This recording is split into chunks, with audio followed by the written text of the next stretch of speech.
Hello বন্ধুরা, Bulti recipe number 1-এর পক্ষ থেকে আজ আমি আপনাদের আলু দিয়ে পটল ভাজা রেসিপি বানিয়ে দেখাবো।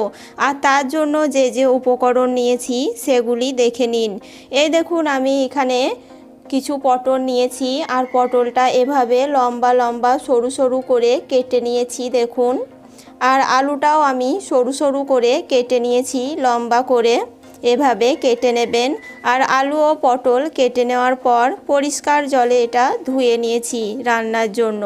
আর এখানে নিয়েছি সামান্য একটু কালো জিরে, নিয়েছি সর্ষের তেল, হলুদ গুঁড়ো, লবণ, কাঁচা লঙ্কা চির করে নিয়েছি লঙ্কা গুঁড়ো এবং একটা পেঁয়াজ কুচি। এই সামান্য কয়েকটি উপকরণ দিয়ে আজ আমি আপনাদের আলু ও পটল ভাজা রেসিপি বানিয়ে দেখাবো।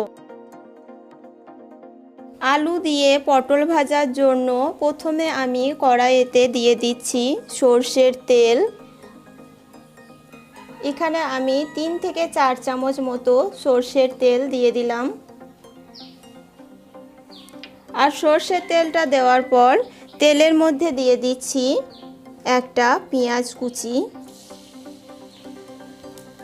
এবার আমি দিয়ে দিচ্ছি চির করে নেওয়া কাঁচা লঙ্কা, দিয়ে দিচ্ছি সামান্য পরিমাণ কালো জিরে। সবগুলো দেওয়ার পর একটু সুন্দর করে নাড়াচাড়া করে ভেজে নেব। আর এবার আমি এর মধ্যে দিয়ে দিচ্ছি কুচিয়ে নেওয়া আলুগুলো।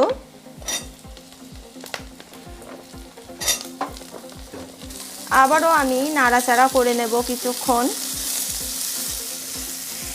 আলুটা একটু নাড়াচাড়া করে নেওয়ার পর এবার এর মধ্যে আমি গুঁড়ো মশলাগুলো অ্যাড করব।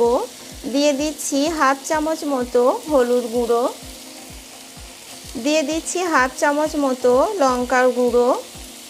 যেহেতু আমি কাঁচা লঙ্কা দিয়েছি তাই লঙ্কা গুঁড়োটা সামান্য পরিমাণ দিলাম। এবার দিয়ে দিচ্ছি স্বাদ মতো লবণ। একটু নাড়াচাড়া করে মিশিয়ে নেব আলুর সঙ্গে। দিয়ে এবার আমি কুচিয়ে নেওয়া পটলগুলো আলুর মধ্যে দিয়ে দিচ্ছি। দিয়ে কিছুক্ষণ নাড়াচাড়া করে নেব। এভাবে নাড়াচাড়া করে কিছুক্ষণ ভেজে নিতে হবে, তাহলেই আলু দিয়ে পটল ভাজা খুব সহজেই রেডি হয়ে যাবে। এই দেখুন বন্ধুরা, আমি নাড়াচাড়া করতে করতে কিভাবে আলু দিয়ে পটলটা ভেজে নিলাম। ঠিক এভাবে আস্তে আস্তে হালকা আঁচে নাড়াচাড়া করে আলু দিয়ে পটলটা ভেজে নেবেন, দেখবেন খুব সহজেই ভেজে নেওয়া হয়ে যাবে। আর সামান্য একটু হলেই আমার আলু দিয়ে পটল ভাজাটা রেডি হয়ে যাবে।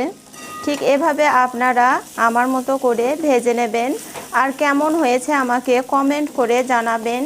আর আমার এই রেসিপি যদি আপনাদের ভালো লেগে থাকে তাহলে আমার চ্যানেলে আরও নিত্য নতুন ভিডিও দেখার জন্য চ্যানেলটি সাবস্ক্রাইব করে দিয়ে বেল বাটনটি ক্লিক করে দেবেন। সুস্থ থাকবেন, ভালো থাকবেন, ধন্যবাদ।